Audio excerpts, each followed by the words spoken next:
Hello and welcome to the program, The Law, the People and Governance here on Spectrum Television. It's a beautiful week and of course a very first day in the week, Monday. Beautiful day to talk politics here on the program, The Law, the People and Governance on Spectrum Television. My name is Rachel David White and today as usual I'm here with my co-host Xavier Roberts. Hi Rachel, it's great to be back. Of course it's great to be back. How was your weekend? Well, I could say I had a good weekend. How about you?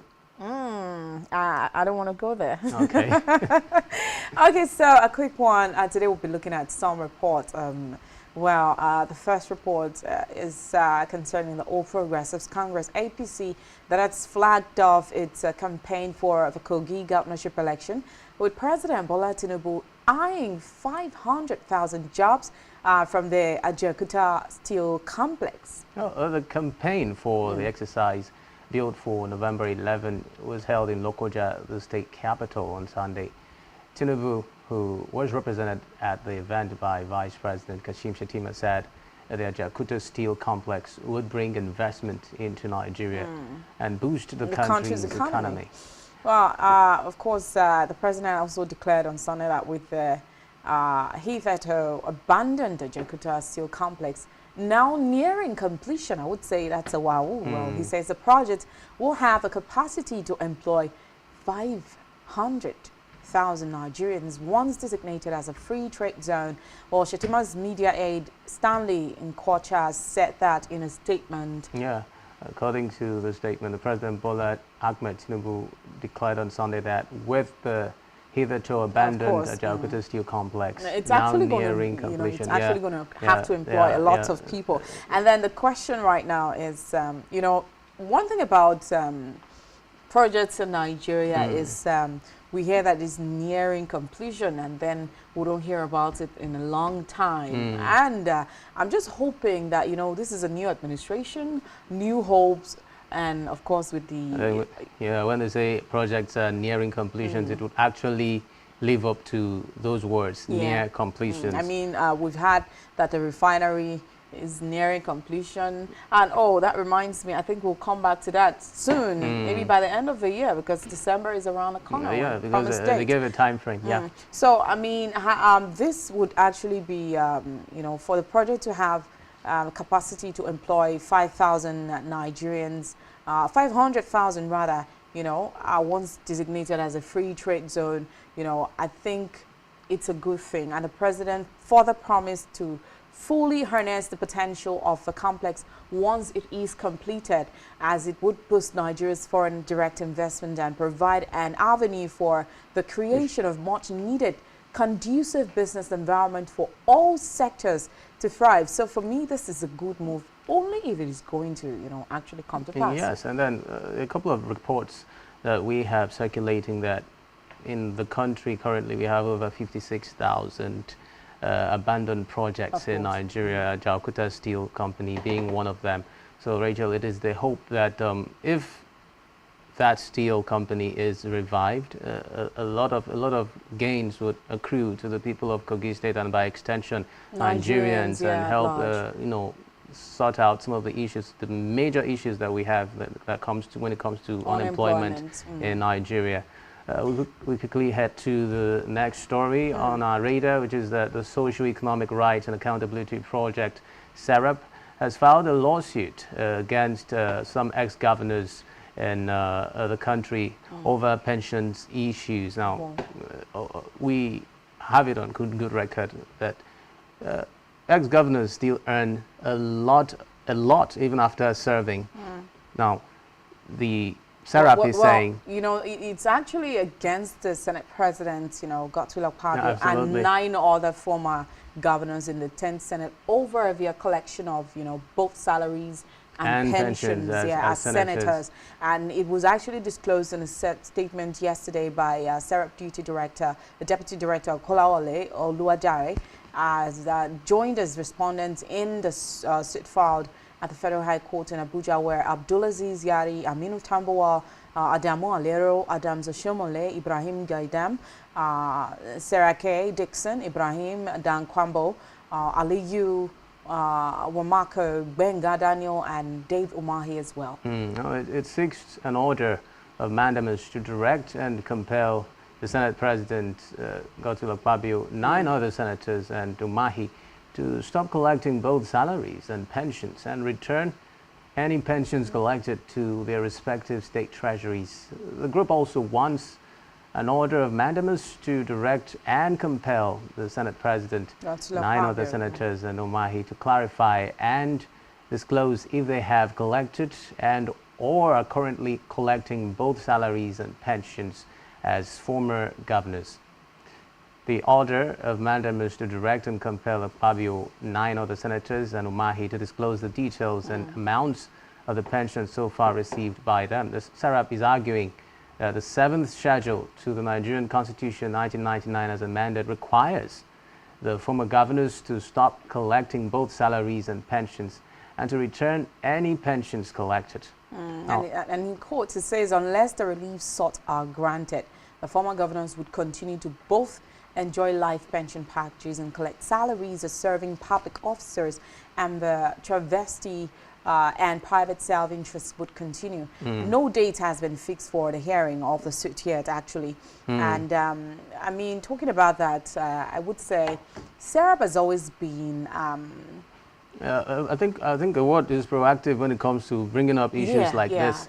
Bringing up issues like this to ensure that they are brought to the front burner and Nigerians are aware. Yeah, you know, their job has been a watchdog, and I would give them kudos. But to the extent of the successes of their litigations is because what we always hear that they are take them probing, to court, okay? and then we don't all hear we get about to hear the stories about again. the outcome of the litigations. But we'll move on now. Yoruba Nation agitator Sunday Adeyemo received good news that he has regained his freedom. I think when you call him Sunday Igboho, it's more popular. When we address him as Igboho, he regained freedom from the Benin authorities. The embattled agitator said on Sunday he was now legally free to leave Cotonou, capital of the Benin Republic, to Nigeria and other countries. In his words, he said, "I am now free to return to Nigeria and visit any other country in the world. I have fulfilled all the legal conditions attached to my bail a few years back, and I am coming home to Nigeria, my country of origin, any moment from now. I can confirm to you that I am now free to come back to Nigeria. There is no legal encumbrance again, even though I have been living in Cotonou for some time. I can confirm to you categorically that I have now secured the liberty to leave Cotonou for Nigeria." He said this to media, and he also announced that he regained freedom after 2 years of trial by the Benin government. Media reports have it that Adeyemo stared the hornet's nest when he declared the Yoruba Nation's sovereignty in March 2021. It was quite a period then. You know, he started a campaign to chase killer headsmen and kidnappers out of the southwest states, and went on to call on Yoruba in Hausa and Fulani or Igbo territories to actually get to return home. And he fled Nigeria way back July 2021 following a nocturnal invasion of his Ibadan residence by the operatives of the Department of State Services. And the attack led to at least one death, while some of his belongings were actually vandalized. And the DSS claimed that 7 AK-47 rifles, pump action guns, and 5,000 rounds of ammunition, charms, and other weapons were recovered from his apartment during the invasion. And the judgment was later set aside by the Court of Appeal in August 2022, and he was later arrested at the Cardinal Bernardin International Airport in Cotonou, Benin Republic, while attempting to flee to Germany. Attempts by the former President Muhammadu Buhari-led federal government to repatriate him to Nigeria were unsuccessful. Okay, so, I mean, coming back to talk about Sunday Igboho being free, I mean, way back 2021, there had been series of, I mean, he was one active, you know, agitator. Agitator for, and then that period we could also cast our minds back to the rife issues of herdsmen attacks and Fulani herdsmen attacks and all those issues. I think those were some of the main things that really spurred his agitations for the Yoruba nation to be free. But then it's good to get to know that he is free. Well, you know, talking about him being free takes my mind to Nnamdi Kanu. Well, that's not a topic for today. I think that's another level of it. Okay, so we'll go on a short break. When we come right back, the show still continues. And of course, today we'll bring guests your way so we can discuss properly, especially on the Ajakuta Steel company that is near completion, according to the words of Mr. President. And it will be able to actually gainfully employ 500,000 Nigerian youth. So stay tuned, we'll be coming right back.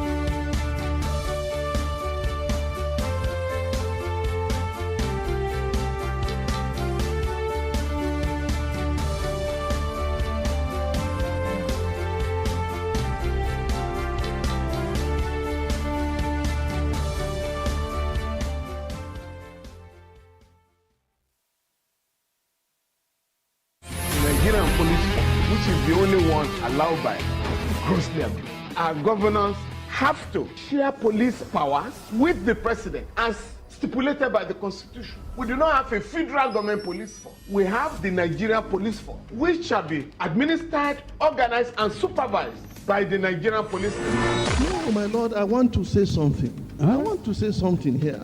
Perhaps it might also enlarge the scope of people who should be invited here for examination. My lord, if we cannot find those who literally murdered Abiola, who are those people who could be said to be the beneficiaries of the death of Abiola? Rogers has linked you with some of the killings he did. He never did. He linked you with the attempted murder of Hebrew. He did not. My lord, the Matters Council is leading the evidence in our matters. Is this an adversary proceeding? It's not, my lord, but you can't be talking about cases which are in court, Is my this lord. an adversary proceeding? It's not, my lord. These cases are in court, my lord. I'm just reminding your lordship.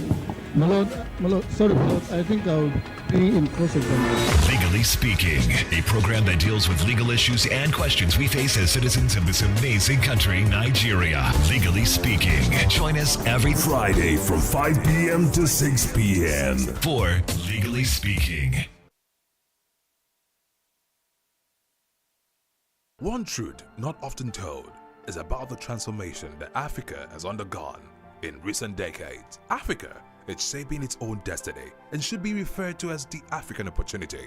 On Spotlight Africa, we paint the African picture the African way, laced with truth, detail, and the color of the African continent. Join Uyai Anyekan every Tuesday and Thursdays at 4:30 p.m. Spotlight Africa, telling the African story.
All right, welcome back. It's still the program, The Law for People and Governance. And right about now, we're being joined already on standby by a legal practitioner in the person of Barrister Enyefiok Ukpe. So today we'll be talking with this legal practitioner on the issues on ground. So, Xavier, I would allow you to take it up from here. Okay. Well, hello, sir. You're welcome to The Law, the People and Governance. Welcome to the show. Thank you. Yes, afternoon. Okay, so how are you doing, Barrister? I'm good. Okay, let me ask this way. Barrister Enyefiok Ukpe, how are you doing as a Nigerian? I love asking this question. Yeah, I'm hearing you. Okay, so as a Nigerian, how do you feel? That's the first question I love to ask. Okay, as a Nigerian, as a Nigerian, you know, the pains, the economic situation is biting really hard. So people are not feeling happy at all. We're not smiling. Okay, so today we'll be looking at the words of Mr. President that was represented by the Vice President in the person of Kashim Shettima, talking about the Ajaokuta Steel, company that he says is near completion and would actually have the capacity to employ 500,000 unemployed Nigerians. I want to know your take on this issue before we come to asking if you see this being visible. Yeah, I don't know. I don't know how this is not the first government that has talked about reviving that steel mill. This is another deceitful promise. Why do you use the word deceitful promise? I mean, I'm coming. I don't see them coming through that. This is a new administration, don't forget. Yeah, I'm with you. I said this is a new administration. So for you to already say deceitful, why do you say deceitful? Don't you think if we give them a chance and it doesn't come to pass, then we can finally say, oh, it's the same thing? No.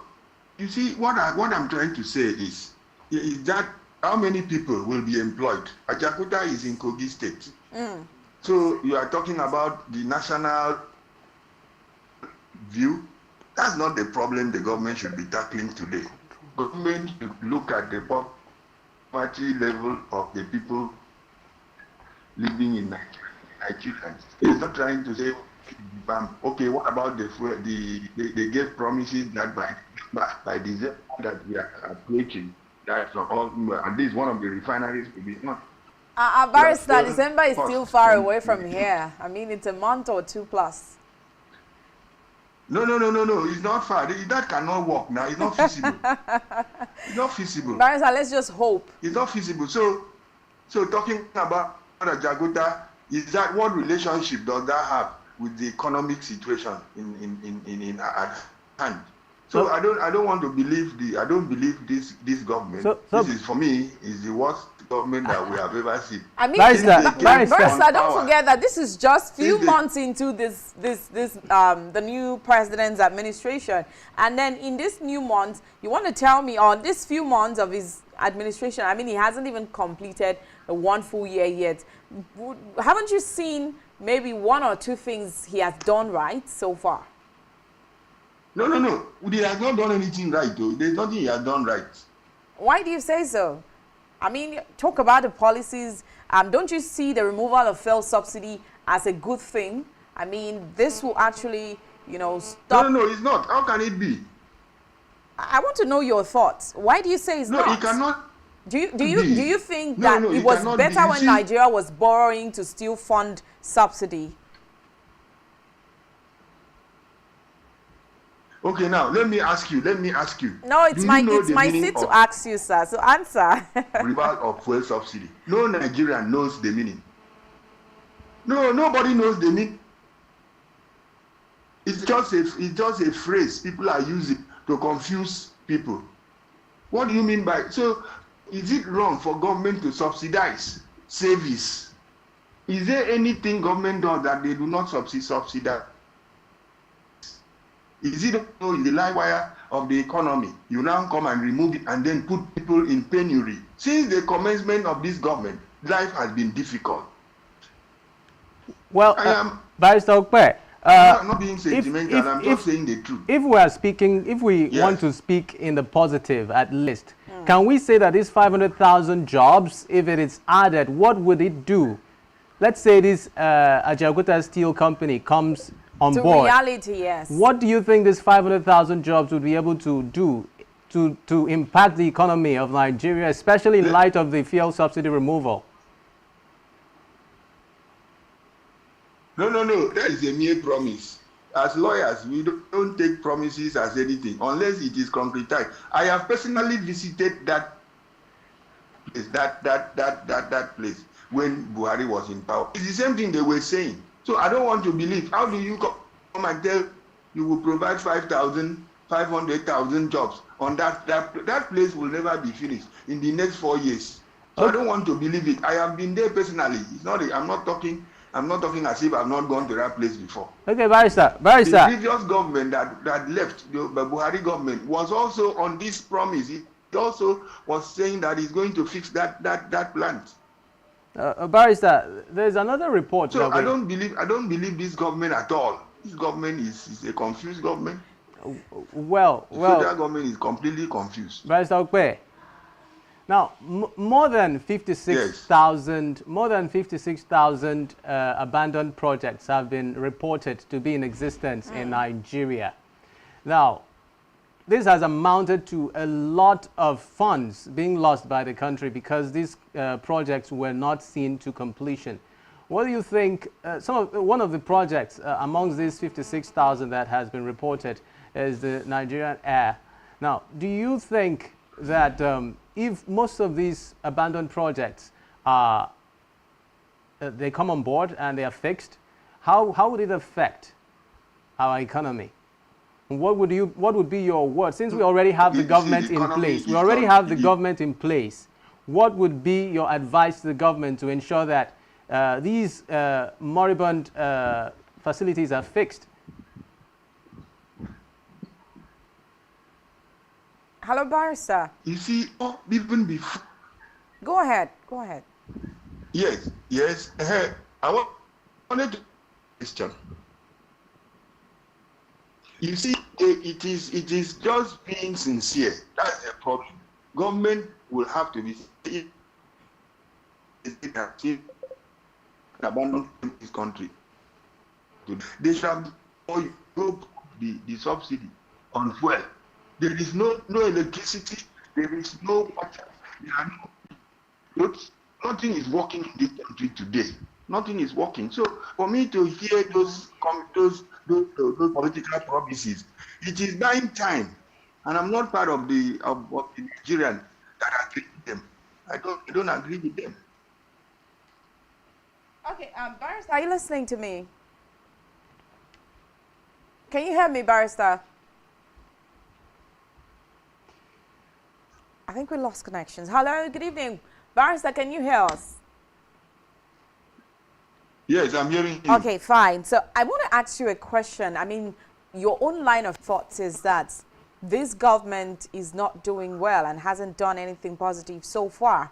So I want to ask you, if you are in a position to advise this administration, let's say in your own thoughts, the administration has started on a wrong note and hasn't done anything right, and you are in a position to put this administration right back on track, right, as an advisor, because this program is a program that gives listening ear, and of course the feedback of the people definitely gets to the ears of the government. So what do you advise that this government should do to bring itself back on course to serve the people better?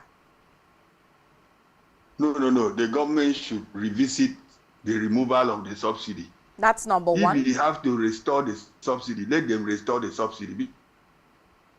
Because that is what has crippled the country. It has crippled every business. Everything is down. In fact, that is the major mistake this government made. That is the way to go. All these things that they are running to here, saying that they are giving rice, they distributed rice to people. People have finished eating the rice. Some of them are already. So they must go back and revisit this fuel subsidy removal issue. By revisiting. If it is to restore it, you restore it. Okay. Okay, no, aside from the fuel subsidy, you've mentioned one thing. Remember when fuel subsidy was not removed, okay? Was everything fine? Yes. Would you say everything was fine? And do you think this is the only problem? So aside from, you know, revisiting and restoring back fuel subsidy, what else do you think the government can do to put itself back on track? You know, I talked about giving the people quality service. And you've mentioned one, which is returning back, you know, subsidizing fuel again. You see, the infrastructures. The infrastructures are not in place. One, there is no electricity. I have traveled out of this country to their electricity and water provision of water is a sine qua non. It is something that government must do for the people. It is not here. It is not in this country. Even if you have the power, it's epileptic. You are still going back to buy petrol to come and run your generator to do a business. So they must put the infrastructure in place, and they are not ready to put. When the Minister for Works goes around inspecting, you will see the person that will bring the money for those things to be fixed. So I don't believe them. My advice is that let them go back. This everything in the country is reliant on fuel. People before now can buy petrol, put in their car and go to somewhere. People have stopped. Nobody drives his car again. Nobody has the ability to go out and source for. Even the agricultural revolution they want to bring into. You cannot do it without power. So let them fix the infrastructure. And I don't see them being sincere about it. The NDDC that was put in place as intervention,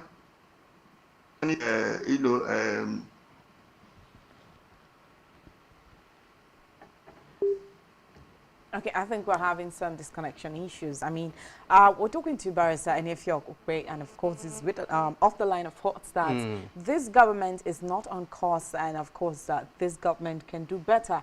And it's totally, I would say, is one of the persons I've spoken to so far since the removal of subsidy that is totally, any single thing good to say about the administration, and is totally condemning this act, you know, saying it is right for government to subsidize. And I'm trying to, you know, get his own point, because he could be having a point. Absolutely. He could be making a point from there. So I wish that network will reconnect us so we can talk better. And talking about infrastructures, talking about, you know, the lies of the previous administrations and comparing it with this. But there's one thing, I mean, the president's I think New Hope agenda.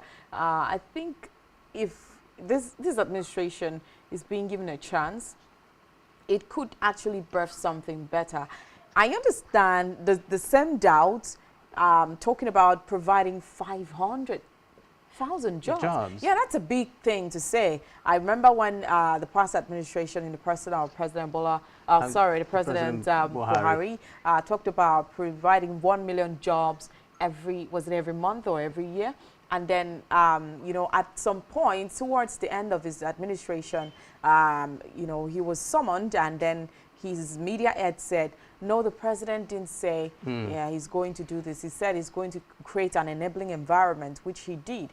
And then we tried to talk about this issue of enabling environment. What makes an environment an enabling environment? So I think Barrister is just trying to be sure that we don't have another failed promise Absolutely. again. And then we also need to consider where this promise was made, Rachel. This promise was made on a campaign ground where they are trying to garner Kogi citizens to vote for the APC during the next interesting. You know, campaign promises are one promises that actually brings, I think it brings... It gives people some sort of false hope, and then it makes them want to feel, okay, well, maybe there's something to still believe in the government. So it's not entirely Barrister Nefia is not entirely out of worry, place of to course. be worried about how true this promise is, considering the nature or where the promise was made. Okay, let's see if he's back. Hello, good evening. Welcome back, Barrister. Yes, I'm with you. Okay, so I mean, while you were aware, I was discussing with my colleague Xavier here in the studio, and then we were like saying, well, you know, considering the fact that the past administrations have promised, for example, the past administration of Buhari promised 1 million jobs, and then, you know, at the end, we were told he never said 1 million jobs. He said an enabling environment. So it calls for worry, making such a huge promise on a campaign ground to garner votes for, you know, the APC candidate in Kogi State. So it calls for concern, it calls for worry. Are we just making promises on campaign ground so we get votes and then we forget the people? So I know what your fears are. And of course, making such a huge promise of 500,000 people here in Nigeria is a big one, considering the fact that talking about you know, the refinery that was supposed to work by December, right? And then we've had this promise a year ago, and the deadline came and it was extended. So I understand your worry, but I still feel that there is a ray of hope. Let's wait until the timeline is over and then he can't meet his promise. We can now hold him.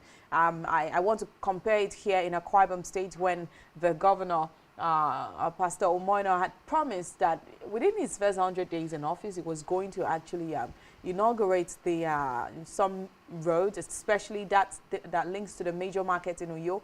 And of course, on his 100 years, that he wasn't going to meet up with that promise, but he did. So let's just give hope a chance. Let's move away from that and head to the second thing we're looking at today concerning Serap actually calling on the Senate President and 9 other past governors to, you know, return, or would I say stop collecting pensions and salaries, okay, of their states. What do you have to say concerning that issue? Yeah, you see, the senators, they are paid workers of government. You cannot retire in the government. You retire in the government. Take another salary. You are still taking pension. That is not possible. In Nigeria, a lot of things can be done. But if you leave an office, even though it is. Okay, we're having some reconnecting issues. The thing you are taking on with government is like part-time, but full-time employment of government. So I think it's trying to put the legal position, and I support anybody that has retired from, let me say, Akwa Ibom State government, and not through the back to that service on full time again. The senators are not on part time. Everybody knows they are on full time. So you can't be taking pension, which is also paid by government, and then taking another fresh appointment sealed by the same government. Now, let me ask a question. You know, so I am thinking that Sarah will be implemented. Okay. Well, the Sarah, you know, filing a lawsuit against the Senate President, Godswill Akpabio, and 9 other former governors in the 10th Senate over their collection of both salaries and pensions as senators. Now, we've actually had, you know, Sarah come up with issues like this before, talking about some projects that were funded and had been abandoned, and calling on a probe, an investigation to be done, you know, reports to be made. This has happened over time, and sometimes we lost track. We don't see the result of those, you know, court hearing and all of that again. So what do you say concerning this? I mean, I'm linking this to your past thoughts on the president's administration when you say it is just another lie, you know, because we've seen this before. But we've seen this same thing happen before. Serap, you know, files a lawsuit and then, you know, they don't get to the end of the whole thing. So what do you say about that? No. Don't worry about that. You see, if that is the if that becomes the mindset, then nobody will correct the wrong. This is a different issue. You can, you know, when you get judgment, you enforce the judgment. Let's not look at the enforceability first. Let us see whether the court will say that the senators that were governors collecting pension, so much money, and then okay, we'll see how salary itself is proper. Okay, are you done? Oh my goodness! So we're having some network glitches. I was going to ask him. Him, Rachel. Now that this litigations have been put in place against the ex-governors, I wanted him to compare notes as to the effects of these monies that these ex-governors collect and how it affects the common citizens. Hello, Barrister. Might not, you know, implementation. That's what you're afraid of. That they may not implement the decision of the court, assuming that it favors Sarah. But let's get there. When we get there, we'll cross the river. Barrister Okpe. Yes. Now, if we want to approach this from the aspect of how sensitive some of these occupants of these big seats in government are, what would you say their sensitivity is, especially when you consider the biting effects of poverty in the country, and then a senator who was an ex-governor is very comfortable to still receive such humongous amounts that amount to, I read somewhere, 50 million naira annually. Now, don't you think it appeals to morality to put your hands up and say, no, this is wrong? Or what would be your take on this issue? No. That's what I'm saying. That's what I'm saying, Stevie. You see, the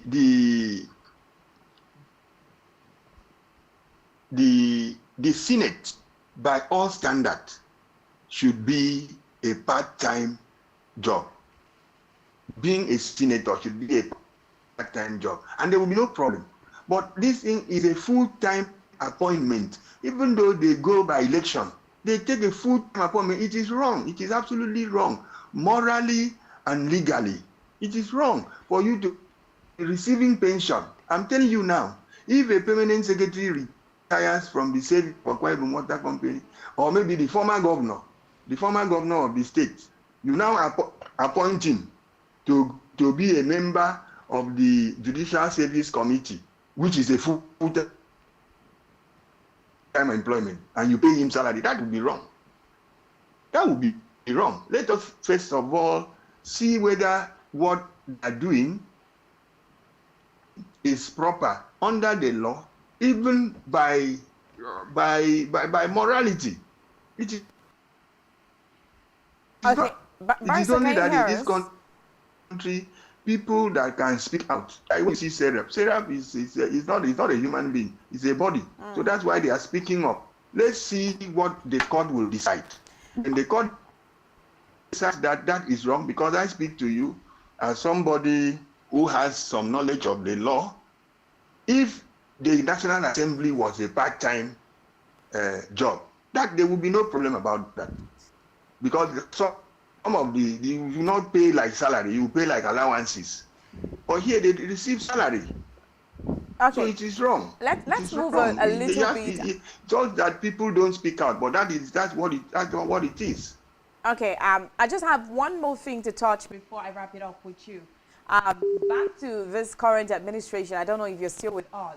Well, the Minister of Humanitarian Affairs and Poverty Alleviation, Betta Aidu, says the federal government will launch the conditional cash transfer policy for 15 million households on October 17, 2023. Now, she spoke when she was featured on a televised interview after the federal government stopped the payment of subsidies on petroleum products, that's premium motor spirit, popularly called petrol. According to her, with the approval from the president, which we hope to get this week, on the 17th of October, they will be officially launching the conditional cash transfer from 15 million to 15 million households in Nigeria. So, what do you have to say about this? Do you think it's another false strategy by this administration, or do you think that if this is launched and you believe in it, it's actually going to help, you know, relax some of the sufferings of Nigerians? Sorry, I didn't hear you well. Okay, I'm talking about the federal government launching a cash transfer to the people, right? And according to the Minister for Humanitarian Affairs and Poverty Alleviation, Beta Edu, she says the federal government will launch the conditional cash transfer policy for 15 million households on October 17th, 2023, this month actually. So I want to ask on your thoughts. Do you think this is another false strategy, or do you think that this is actually going to come to pass? I mean, this is already October 17th, it's a few days from now. And if this is being launched, what do you see? What do you hope? How do you think it will affect the subsidy removal and its aims towards cushioning its effects on the people? See, don't mind these people. Where do you take the statistics? We say 15 million people. When did Nigeria carry out a census? The last time census was carried out in Nigeria. It is a lie. They are just doing this thing to see maybe they are giving money to people. It cannot go round. They are just trying to buy time so that they can finish up their this thing. All these things that they are doing, the result is that they have to go back and revisit the policy on fuel. That is what they should. All these things that they are doing, say they will give money to people. The money you give to these people, they will eat. The money will finish and they will return to square one. So I don't even want to be. I told you, this government is deceitful. Right from the day they came into power, to cushion the effect of the policy of this removal of fuel that the president said on his opening speech. Till today, nothing has come down. The inflation again, you are buying Gary at 200 naira. So right, what is that? What are we talking about? You are saying you want to come and share money to people. To take and do what? Okay, Barrister. Money is not enough. If you give to people, even you finish the next day. Okay, you, for instance, hold 50,000 now with your hand. Buy two things. The money will finish. And remove 1K. If you want to buy fuel, that's the worst. So I don't think this, what they are trying to do is to buy time. It is not possible for them to do it. Where do they have the statistics? For instance, do they know the number of people?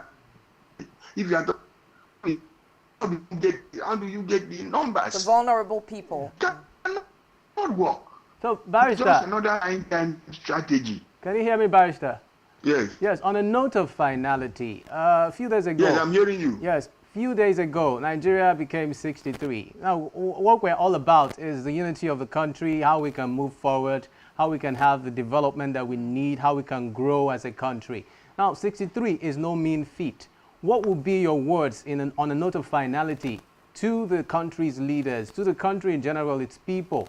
What should be the mentality moving forward as the country turns 63, so that in the next, say, 10 years, we wouldn't be talking about grappling with some of the issues that we're grappling with currently? Okay, see, what is the policy? What is the policy that government has put in place to reduce inflation? Nothing. They have not done anything. So the best thing is to go back and revisit. Let them revisit that policy of subsidy removal on petrol. That is the beginning. That is how things will go. Try to fall back, because everything depends on that. Any other policy that they're bringing has failed. Recently, they send rice to people. The rice that they gave to people, of what effect is it? It have no effect. Even if you want to pay people money every month, that money will finish 2 days. And for out of 30 days, They are spending, you are using the money for 2 days. What of the 28 days? How do you do? So government must go back and see. Sometimes I know that government don't revisit policies that they make, but this one has gone out of their hands. They cannot more help. They have to revisit it. That is my own candid advice. If whatever they want to do now, they cannot build anything on nothing. There is nothing. The whole thing is shambles. Things get high every day. Okay. Even 2 days ago, the filling stations were they stopped selling fuel, beginning to raise the price again. Thank you so much, Barrister. So this is the issue. This government is not doing well. They are busy doing appointing ministers all over the place. For what? Thank you so much, Barrister Ukwe. Thank you so much. Okay, I think we lost connections. If he's back, I would like to thank him personally. I mean, his take and contribution. Sometimes, you know, we need to call the government back on track so that they can actually consider some people, because not everybody would always speak positive. There's some, I think sometimes we need to listen to the negative part so that we can take corrections as well. Well, we hope that going forward, Nigeria is going to, you know, what modalities in place to make sure that everybody in Nigeria lives a favorable and comfortable life going forward. Yes, indeed. We, of course, all about constructive criticisms of the government to ensure that we get to piece these areas that are conflicting together and see how we can truly move this country forward. All right, thank you so much for joining us today. It's been a program, The Law of the People and Governance. Trust me, tomorrow and the next promises to be better. And of course, we'll be discussing certain issues that are bedvelling our country, Nigeria, in this program. So be a part of us tomorrow. Don't forget to follow us on Instagram, all our social media handles. You can follow that by going to our website, SpectrumTv.ng. And tomorrow is another beautiful day. Thank you, Xavier. Yes, of course. Just like Rachel said, you can follow us on our website.